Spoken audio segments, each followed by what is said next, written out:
Hello guys, आज हम पढ़ेंगे फर्स्ट इन्फॉर्मेशन रिपोर्ट के बारे में, जो कि है एफआईआर, जो कि दिया गया है सेक्शन 173 ऑफ भारतीय नागरिक सुरक्षा संहिता 2023।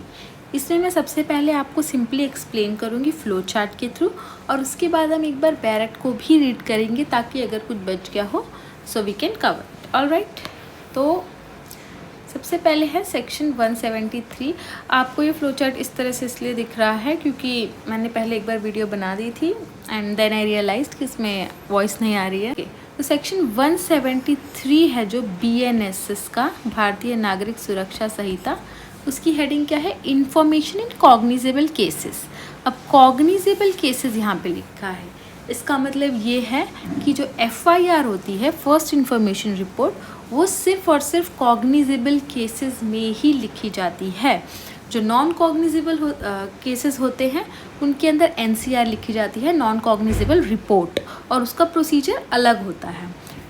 जबकि जो कॉग्निजेबल ऑफेंसेस होते हैं उसके अंदर FIR लिखी जाती है और उसका प्रोसीजर अलग होता है, जिसके बारे में आज हम डिस्कस करेंगे।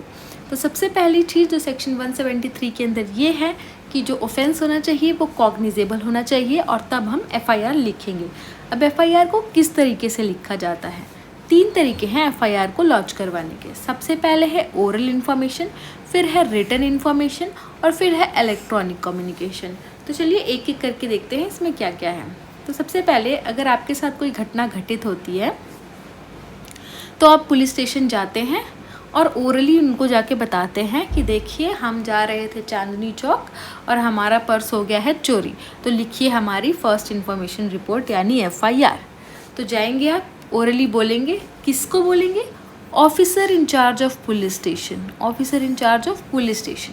तो इसके बारे में आपको पता होगा ऑलरेडी, और अगर नहीं पता तो मैं कम शब्दों में सिर्फ यही कह सकती हूँ कि ये वो पुलिस ऑफिसर होंगे जो आपकी FIR लिखेंगे। तो officer in charge of police station को जाके हम ओरली बोलेंगे कि देखिए हमारे साथ ये घटना घटित हो गई है। अब ये officer in charge of police station क्या करेंगे? या तो उसको खुद लिखेंगे, reduce to writing by himself, या तो वो उसको खुद लिख लेंगे, या तो direct any subordinate to write the FIR, या फिर अपने किसी सबॉर्डिनेट को बोलेंगे कि भैया इनकी FIR है ये और इसको लिखो। ठीक है, अब एक बार FIR को लिख लिया, जब FIR को आपने बोला officer in charge of police station ने, पुलिस स्टेशन में FIR आपकी लिखी गई है, अब क्या करेंगे? उसको रीड करेंगे। आपको रीड करके वो FIR सुनाएंगे कि मैडम सर आपने ये बोला है, हमने ये लिखा है, ठीक है? तो आप कहेंगे ठीक है। उसके बाद कहेंगे जब ठीक है तो एक काम कीजिए, इस पर साइन कर दीजिए। तो आप कर देंगे उस FIR को साइन। अब जैसे आप FIR को साइन करते हैं, FIR हो गई है लॉन्च। अब पुलिस का काम क्या है इसमें? वो क्या करेंगे कि आपने जो भी सब्सटेंस बोला है FIR में कि हाँ चोरी हुई है, चोरी कहाँ हुई है? चांदनी चौक में हुई है, तो वो उसको अपनी डेली डायरी में लिख लेंगे। डेली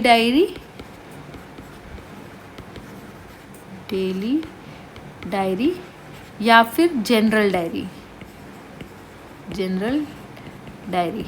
दोनों सेम ही चीज़ है। डेली डायरी, जनरल डायरी, ये एक तरीके की डायरी है जो हर एक पुलिस स्टेशन में होती है।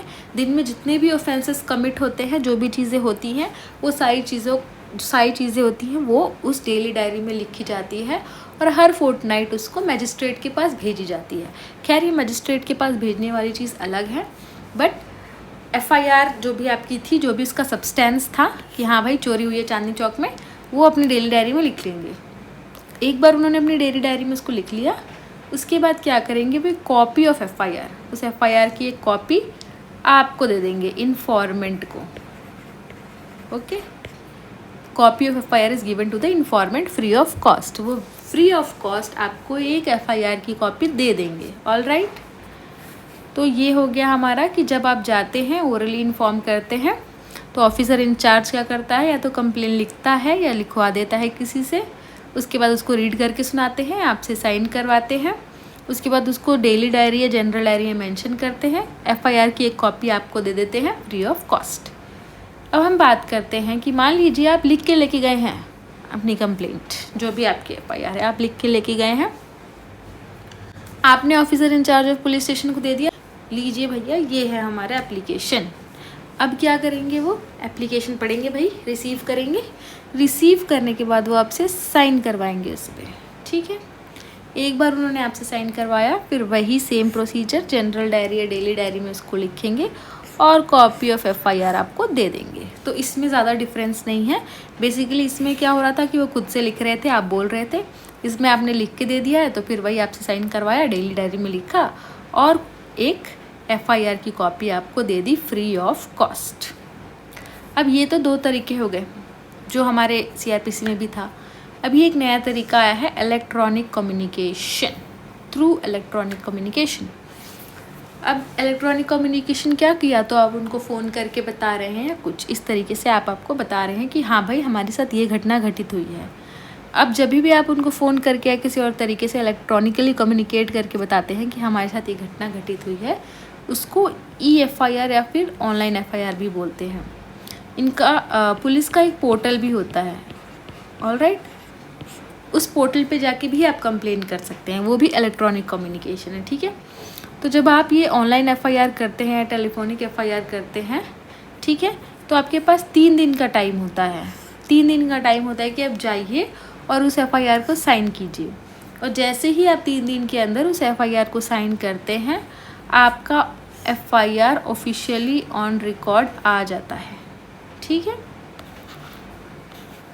तो ज़्यादा इसमें कुछ है नहीं महाभारत, इसमें यही है कि सेक्शन 173 में दिया गया है ये चीज़, इंफॉर्मेशन इन कॉग्निजेबल केसेस, यानी कि FIR कैसे होती है, क्योंकि कॉग्निजेबल केसेस में ही सिर्फ FIR हो सकती है, ठीक है। FIR सिर्फ कॉग्निजेबल केसेस में होती है।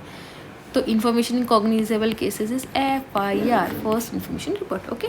तो या तो आप ओरल इन्फॉर्मेशन दीजिए, या रिटन इन्फॉर्मेशन दीजिए, या इलेक्ट्रॉनिकली उनको कम्युनिकेट करके बता दीजिए। प्रोसीजर सब में यही है कि ओरली जाएंगे तो officer in charge of police station को बताएंगे, तो या तो वो खुद लिख लेंगे या किसी से लिखवा लेंगे, उसके बाद आपको रीड करके सुनाएंगे, आपका साइन लेंगे, उस चीज़ को अपनी डेली डायरी में मेंशन करेंगे और फिर आपको एक कॉपी दे देंगे free of cost. Written information में भी यही है, officer in charge of police station को आप देंगे, वो रिसीव करेंगे, साइन करवाएंगे, डेली डायरी में लिखेंगे और एक कॉपी ऑफ इन्फॉर्मेशन आपको दे देंगे इन्फॉर्मेंट को फ्री ऑफ कॉस्ट।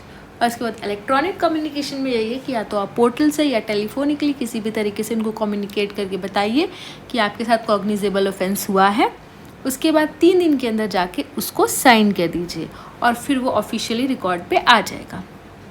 तो ये था तरीका, ओके। आप चाहें तो इसका स्क्रीनशॉट ले लीजिए इस फ्लो चार्ट का, ताकि आपको कभी भी याद करना होगा तो पूरा सेक्शन ऐसे 2 पेज का नहीं पढ़ना पड़ेगा। आप इसको देखेंगे तो आपको समझ में आ जाएगा कि क्या है बेसिकली 173। अब एक बार एक काम करते हैं, हम लोग बैरेक्ट पढ़ते हैं। बैरेक्ट में क्या लिखा है, फर्स्ट इन्फॉर्मेशन रिपोर्ट के रिगार्डिंग, ठीक है, ओके। अब हम पढ़ते हैं बैरेक्ट। तो चैप्टर 13 के अंदर दिया गया है ये चीज़, information to the police and their power to investigate. Information to the police अभी हम पढ़ रहे हैं, यानी कि किस तरीके से हम इन्फॉर्म करेंगे पुलिस को कि ऑफेंस हुआ है। तो सेक्शन 173 में अभी हम बात कर रहे हैं कॉग्निजेबल केसेस की। कॉग्निजेबल केसेस में किस तरीके से हम इन्फॉर्म करेंगे, ठीक है। Every information relating to the commission of an cognizable offence irrespective of the area. अब यहाँ पे इर्रिस्पेक्टिव ऑफ द एरिया क्यों लिखा है, क्योंकि ये कह रहा है कि अगर आपके पास जुरिस्डिक्शन नहीं है, ये कह रहा है कि अगर आपके पास जुरिस्डिक्शन नहीं है, दैट डजंट मीन कि आप FIR नहीं लिखवा सकते हैं। FIR आप तभी भी लिखवा सकते हैं और इसको बोलते हैं ज़ीरो FIR, यानी कि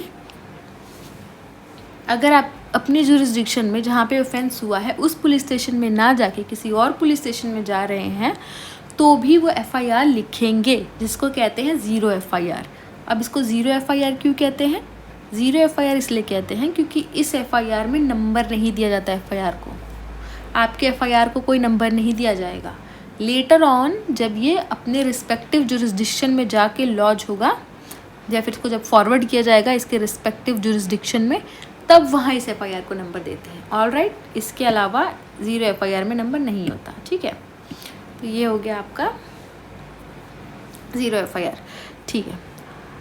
irrespective of area where the offence is committed may be given orally or by electronic communication to an officer in charge of police station। ये बातें मैंने आपको फ्लो चार्ट में बताई थी कि या तो ओरली या इलेक्ट्रॉनिक कम्युनिकेशन के थ्रू आप officer in charge of police station को जाके अपनी कॉग्निजेबल ऑफेंस के बारे में बताते हो। ठीक है, ये अपनी कॉग्निजेबल ऑफेंस के बारे में जाके बताते हो इसको। ठीक है, orally it shall be reduced to writing by him or under his direction and be read over to the informant। मैंने ये चीज़ आपको बताई कि या तो वो खुद लिखेंगे जब आप orally कंप्लेंट करेंगे, या तो वो खुद लिखेंगे officer in charge of police station, या फिर अपने डायरेक्शन में यानी किसी और को बोलेंगे, ठीक है, कि वो आपके लिए लिखे, सबऑर्डिनेट को बोलेंगे, और फिर वो जो लिखी हुई FIR है उसको रीड किया जाएगा आपके लिए। And every such information weather given in writing और रिड्यूस्ड इन राइटिंग, ये भी आ गया कि गिवन इन राइटिंग, ठीक है, गिवन इन राइटिंग और reduced to writing as aforesaid shall be signed by the person. क्या बोला है यहाँ पे कि जो भी इन्फॉर्मेंट है वो उसको साइन करेगा, जो भी FIR होगा उसको। ठीक है, पॉइंट 2 में क्या बोला, बाय इलेक्ट्रॉनिक कम्युनिकेशन। अभी थर्ड वाला पॉइंट इलेक्ट्रॉनिक कम्युनिकेशन भी आ गया। It shall be taken on record by him on being signed within 3 days। ठीक है, by the person giving it up। जिस भी पर्सन ने इंफॉर्मेशन दी है, अगर इलेक्ट्रॉनिक कम्युनिकेशन के थ्रू दी है तो वो तब तक रिकॉर्ड में नहीं आएगा जब तक वो उसको साइन नहीं कर देता, और साइन करने के लिए 3 दिन की मोहलत दी गई है आपको। ठीक है, okay. And the substance thereof shall be entered in a book to be kept by with such officer in such form as the state government may by rule prescribe in his behalf। अब यहाँ पे किस book की बात हो रही है, ये जो बुक लिखा है किस बुक की बात हो रही है, ये आपकी जनरल डायरी या फिर डेली डायरी की बात हो रही है कि आप ये जो भी चीज़ें हैं इनको अपनी जनरल डायरी या डेली डायरी में मेंशन कीजिए, और इसको किस तरीके से रखना है, स्टेट गवर्नमेंट ने जिस तरीके से भी प्रिस्क्राइब किया है आपको, आप रखिए उस तरीके से। ठीक है, provided that if the information is given by a women against whom an offence under section 64, 65, 66, 67, 68, 69, 70, 71, 74, 75, 76, 77, 78, 79, 124 of भारतीय न्याय संहिता 2023 is alleged to have committed or attempted। क्या बोला है बेसिकली इसमें, अगर कोई वुमेन जो कि इन सब सेक्शंस के अंदर कंप्लेन लिखवा रही है भारतीय न्याय संहिता के, ये सारे सेक्शन है ऑफेंसेस अगेंस्ट वुमेन के, जैसे कि रेप हो गया, sexual harassment, voyeurism, acid attack, ये सारी चीज़ें जो हैं, ठीक है, अगर इन सब सेक्शंस के अंदर कंप्लेंट आ रही है कि किसी वुमेन के साथ ये कमिट हुआ है या फिर अटेम्प्ट हुआ है, then such information shall be recorded by a women police officer और एनी वुमेन ऑफिसर। यानी कि अगर ऐसा कोई केस आता है तो एक वुमेन पुलिस ऑफिसर उस कंप्लेन को लिखेगी या फिर कोई women officer. Provided further in the event of the person against whom an offence under these sections of भारतीय न्याय संहिता is alleged to have committed or attempted is temporarily or permanently mentally or physically disabled।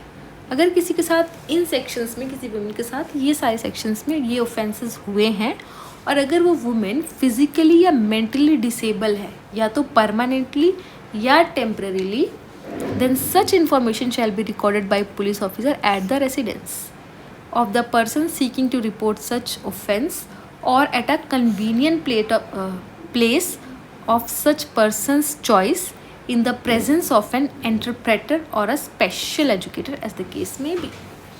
अब इसमें लिखा है कि अगर वो women जिसने कि कहा है कि उसके खिलाफ इन सेक्शंस में ऑफेंस कमिट हुआ है, अगर वो मेंटली या फिजिकली डिसेबल है, या तो टेम्पररीली या परमानेंटली, तो वो जो भी FIR रिकॉर्ड होगा वो या तो उस वुमेन के रेसिडेंस पे रिकॉर्ड होगा, या फिर जहाँ भी वो वुमेन को कन्वीनियंट लगे वहाँ रिकॉर्ड होगा, और वहाँ पे कोई इंटरप्रेटर या स्पेशल एजुकेटर भी मौजूद होगा उस वुमेन की हेल्प करने के लिए। और फिर बोला गया है क्लॉज बी में, the recording of such information shall be videographed. बोला गया है कि अगर इन केसेस में एफआईआर हो रही है तो उसको वीडियोग्राफ भी किया जाएगा। The police officer shall get the statement of the person recorded by a magistrate under clause A of subsection 6 of section 183 as soon as possible. इसमें बोला गया है कि जैसे ही ये एफआईआर आती है इस तरीके से, तो उसके बाद जो भी पुलिस ऑफिसर होगा वो क्या करेगा, उस वुमेन का स्टेटमेंट रिकॉर्ड करवाएगा मैजिस्ट्रेट के सामने अंडर सेक्शन 183, जितनी जल्दी हो सके उतनी जल्दी। ठीक है, लाइक वुमेन ने पुलिस को एफआईआर लिखवाई, अब पुलिस की रिस्पॉन्सिबिलिटी है कि मैजिस्ट्रेट के सामने उसका स्टेटमेंट रिकॉर्ड करवाया जाए।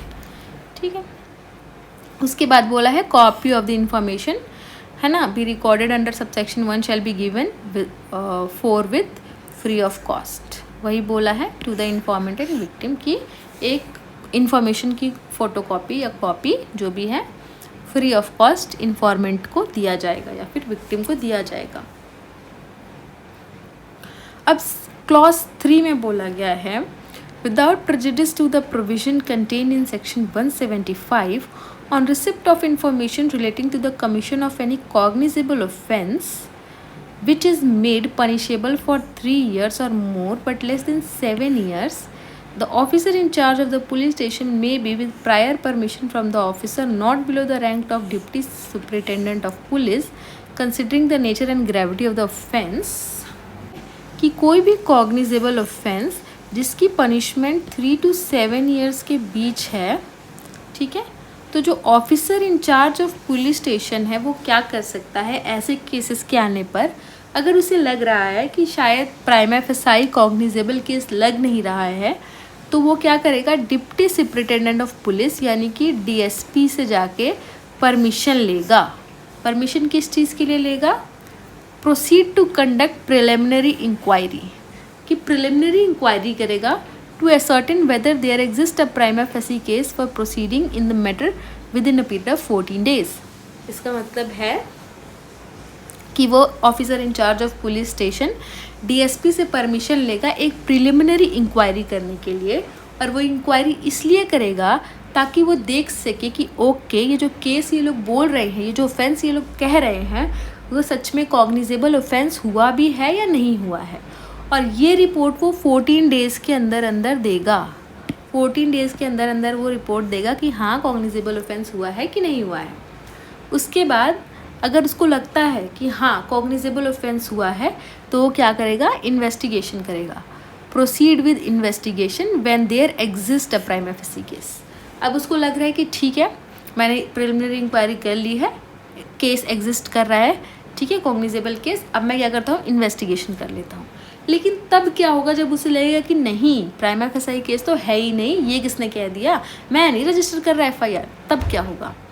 तो उसके लिए हम देखते हैं subsection 4, any person aggrieved by a refusal on part of the officer in charge of police station to record the information referred in subsection 1 may such substance of such information in writing by post to superintendent of police। ठीक है, तो अभी तक क्या बोला कि अगर police ने रिफ्यूज़ कर दिया, ऑलराइट, अगर पुलिस ने रिफ्यूज़ कर दिया कि नहीं लिखूंगा एफआईआर, जो भी ऑफिसर इन चार्ज है पुलिस स्टेशन का उसने रिफ्यूज़ कर दिया कि नहीं लिखूंगा एफआईआर, तो एग्रीव्ड पर्सन क्या करेगा, वो एक राइटिंग में एक एप्लीकेशन लिखेगा, जो भी लिखेगा वो, और क्या करेगा, उसको सुपरिटेंडेंट ऑफ पुलिस को देगा कि देखिए आपके राज्य में क्या हो रहा है, आपके ऑफिसर हमारा एफआईआर नहीं लिख रहे हैं। वो जाके बोलेगा सुपरिटेंडेंट ऑफ पुलिस के पास। अब सुपरिटेंडेंट ऑफ पुलिस क्या करेगा,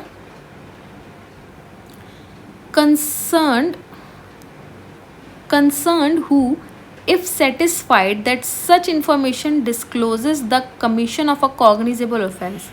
अगर सुपरिटेंडेंट ऑफ पुलिस को लगता है कि हाँ भाई कॉग्निजेबल ऑफेंस तो हुआ है, shall either investigate the case himself or direct an investigation to be made by police officer subordinate to him।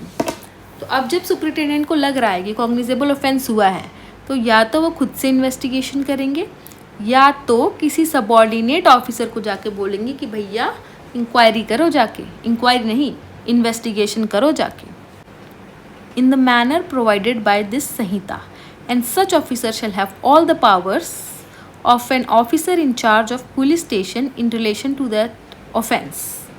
ठीक है, in relation to that offence, कि अगर हमारे सुपरिटेंडेंट सर ने बोल दिया कि जाइए इन्वेस्टिगेशन कीजिए, तो जो भी पुलिस ऑफिसर इन्वेस्टिगेशन करने जा रहा है उसके पास officer in charge of police station की सारी पावर्स होंगी with respect to that offence, कि उस केस में उसके पास इन्वेस्टिगेट करने की सारी पावर होंगी. ठीक है.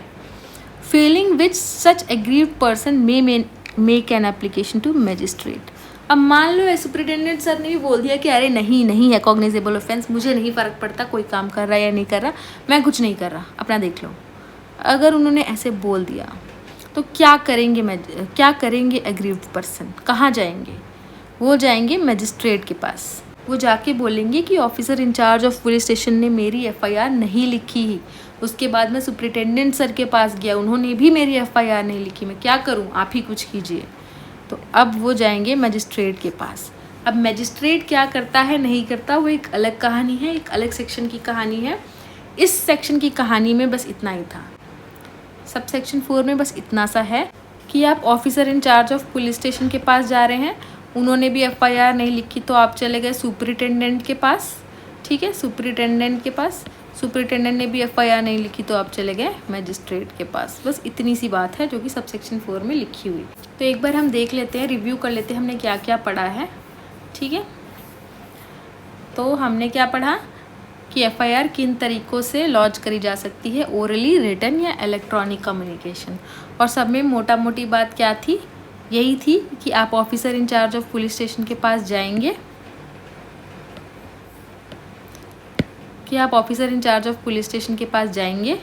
ठीक है. वो आपकी कंप्लेन लिखेंगे, उसके बाद रीड करके सुनाएंगे, फिर आपसे साइन करने को बोलेंगे, उसके बाद उसको डेली डायरी में लिखेंगे और एफआईआर की एक कॉपी फ्री ऑफ कॉस्ट आपको दे देंगे.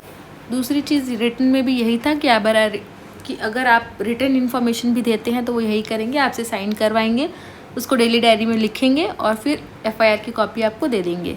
इलेक्ट्रॉनिक कम्युनिकेशन में आप पोर्टल के थ्रू या फिर कॉल के थ्रू आप उनको इन्फॉर्म कर सकते हैं. फिर आपको 3 दिन के अंदर जाके साइन करना होगा और फिर फाइनली आपकी एफआईआर ऑफिशियली ऑन रिकॉर्ड आ जाएगी. ठीक है, ऑन रिकॉर्ड आ जाएगी आपकी एफआईआर. उसके बाद हमने बैरक में पढ़ा. बैरक के सेक्शन 173 के सब सेक्शन 1 में इतना पढ़ा हमने कि इर्रिस्पेक्टिव ऑफ द जुरिस्डिक्शन किसी भी कॉग्निजेबल ऑफेंस का आप एफआईआर लिखवा सकते हैं, ओरली, इलेक्ट्रॉनिकली या रिटन तरीके से. ठीक है, और उसके बाद उसको आप साइन करेंगे, सेम चीज़ वही लिखी है, इलेक्ट्रॉनिक कम्युनिकेशन, साइन करेंगे, 3 दिन का टाइम होगा आपके पास, उसको जीडी या डीडी में लिखेंगे. और फिर आगे लिखा है कि अगर ऑफेंसेस अगेंस्ट वुमेन हैं तो फिर उसको एक वुमेन पुलिस जो है वो लिखेगी या फिर वुमेन ऑफिसर, और वो अगर डिसेबल्ड है फिज़िकली या मेंटली तो वो उसके रेसिडेंस पे एफआईआर लिखी जाएगी या फिर कहीं भी जहाँ उसको कन्वीनियंट लगता है, और वहाँ पे एक स्पेशल एजुकेटर होगा उस वुमेन की हेल्प के लिए. जो भी एफआईआर लिखी जाएगी उसको वीडियोग्राफ किया जाएगा और जल्द से जल्द मजिस्ट्रेट के पास उस वुमेन का स्टेटमेंट कराया जाएगा. उसके बाद सबसेक्शन 2 में लिखा है कि एफआईआर की कॉपी फ्री ऑफ कॉस्ट दी जाएगी विक्टिम को या फिर इन्फॉर्मेंट को. सबसेक्शन 3 में लिखा है कि अगर कोई भी ऑफेंस जिसकी सज़ा 3 से 7 साल के बीच है और officer in charge of police station को लगता है कि प्राइमा फेसाई केस नहीं बन रहा है तो वो डीएसपी से प्रायर इन्फॉर्मेशन लेके एक प्रिलिमिनरी इंक्वायरी कर सकता है. एक बार वो सेटिस्फाई हो जाए कि केस बन रहा है तो इन्वेस्टिगेशन कर सकता है. प्रिलिमिनरी इंक्वायरी की रिपोर्ट वो 14 दिन में देगा. एक बार वो सेटिस्फाई हो जाए तो इन्वेस्टिगेशन कर सकता है. अगर वो सेटिस्फाई नहीं हो रहा और एफआईआर नहीं लिख रहा है officer in charge of police station, तो आप क्या करेंगे, सुपरिटेंडेंट के पास रिटन में देंगे, सुपरिटेंडेंट ऑफ पुलिस के पास. फिर या तो वो खुद से इन्वेस्टिगेट कर लेंगे या किसी को इन्वेस्टिगेट करने के लिए बोल देंगे. ठीक है, और अगर सुपरिटेंडेंट ऑफ पुलिस ने भी नहीं लिखा तो आप क्या करेंगे, मजिस्ट्रेट के पास जाके बोल सकते हैं कि मेरी एफआईआर नहीं लिखी जा रही है, आप ही कुछ कीजिए. तो बस इतनी सी कहानी है सेक्शन 173 की. आई होप आप लोग को ये सब समझ में आ गया होगा. अगर आपको फिर भी कोई डाउट है तो आप लोग एक बार मेरे से कमेंट सेक्शन में पूछ लीजिएगा. ठीक है, मैं आपको सब कुछ एक्सप्लेन कर दूँगी अच्छे से। और अगर आपको मेरी वीडियोस पसंद आ रही है तो प्लीज़ चैनल को सब्सक्राइब कीजिए। Okay, thank you and bye bye guys.